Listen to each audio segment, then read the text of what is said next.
Yeah, Hawk, what it do, man? Been kicking up dust in the metaverse as of lately. Let's go ahead and get into it. Couple controversial things were said between you and some homies. Everything ain't peaching and cream. I know it, I know. But grooving forward, it's not in the YouTube streets, right? Nah, man, that shit ain't in the YouTube streets, bro. You know, we gonna keep that shit off the net. You already know we gonna do it like that. I respect it. You brought King Pill to the city. What happened with your slide first verse? Man, my slide first verse, bro, you know, man, I went in there and I killed that shit. I straight up killed it, man. I murdered the verse like how I always do. It was regular work.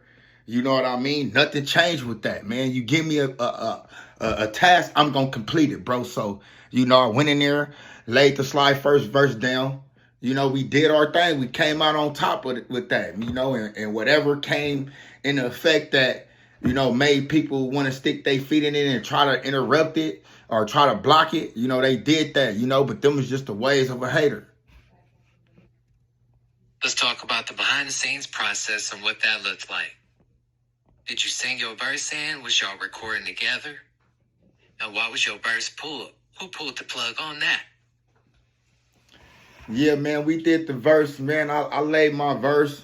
I did my thing in there, like I was saying. You feel me? I did my thing in there, and some haters got involved. You feel me? Some haters got involved, and I'm gonna call it ball a ball and strike a strike. People were scared to push the video out. You know, I got the footage. I got most of the footage, and I'm gonna send it to you. You know, that way you can animate it and put it out like that. But yeah, man, you know, it was just, you know, people on the other end who I was in collaboration with that was doing this video, you know, they was on some scary shit and they didn't want to do it, you know.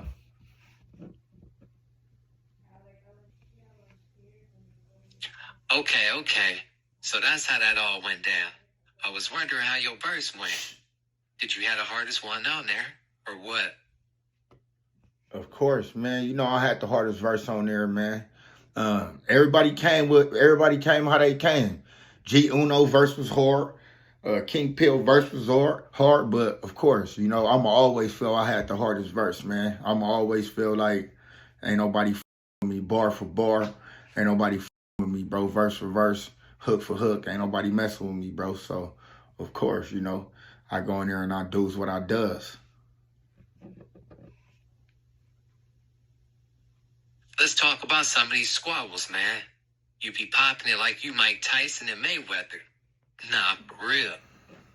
Let's talk about the county or the pen. We heard you say 4 extra times your squabble down. He jumped on the fish line and went the wayside or something. But you was in the county with Anhead from 60’s. Y'all ever squabble? Nah, we didn't squabble. Me and Anhead was supposed to get in. And you know, he backpedaled out of that. He seen a way out of that, and you know, he took his exit route.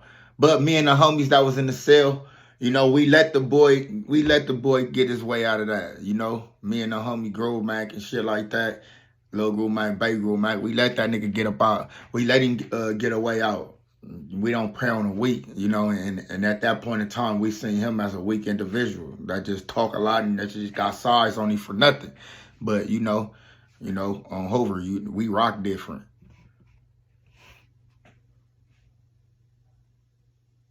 I heard Anhead sized up, being their powerhouse.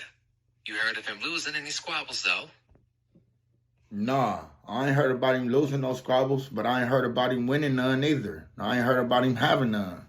You know what I mean? For the most part, in that county jail, or in the world, period, most people not gonna fight a man that size. He like 6'5", 6'7", something like that, outrageous height. You know, dude got size on him. So most people not gonna want to fight him, but, you know, so I ain't never heard about him taking no wins or no losses in there. But I heard about him bullying and blocking there, though.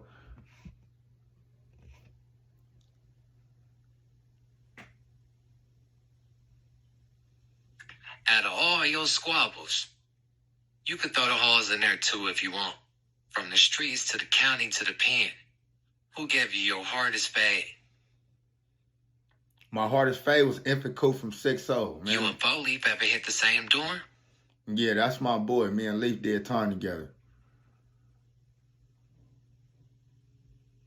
Was you cellies or on the yard with any notable rappers that's doing their thing right now? Or YouTube people that's in the space? No. Tell me a quick story about being on the yard with an enemy that you thought you would never be cool with, but the circumstances presented otherwise. Or tell me a time he had your back or something. Foley from 40 Crip. You know, I was on the yard with Foley, man. At that time, somebody with a name like that, you know, it was hard to program with. It was hard to do time with somebody with a name like that at that time. But the boy always repped his name. You feel me? He didn't hide from it. And when I got to the yard, he felt like I had gave some light to the homies. He like, man, nigga, I see how these niggas poke their chest out now that you here. Like on 40 Crip, I respect that. You feel me? So, you know, with somebody like a name with a name like that, before you meet them, you automatically in your mind, you either gonna, you know, process fear, or you gonna process, you know, a warrior state of mind. And for me, you know, coming up there, knowing that he was up there, I was just like, you know, shit, it is what it is. It's gonna be what it's gonna be. But you know, the man he seen something in me, and I seen something in him, and we've been cool ever since. You feel me? And yeah, Infant Coop from 60 gave me a good squabble, a good squabble. The boy knew how to fight.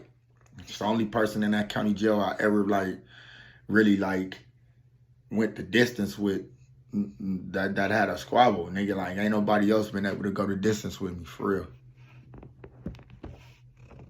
Moment you got the time and how you felt. How old was you? Like, damn, I gotta go knock this out? Or was you devastated? Like, how I'm gonna do this, man? Bro, I was a little devastated. Shit, I had kids at the time. I went and did my time, bro. I was sentenced to 9 years and 4 months. And of course, you know, anybody doing that time, you're going to feel in that moment like, damn, this is hard. How am I going to do this? You feel me? Like, I got to walk down day by day, month by month, year by year, until I reach the mark of where I'm done with my time. So it was hard, bro. And then, you know, having to watch my kids grow up through pictures, that was hard too. You know, none of it came easy, man. None of it came easy. I want to say the easiest part was my time didn't get easy until I maxed out my time.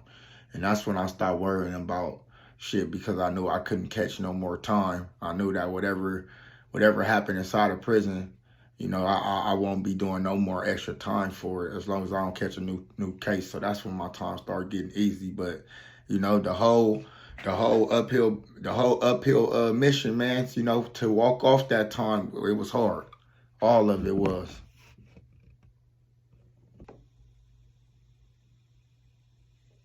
Was you active soon as you got there?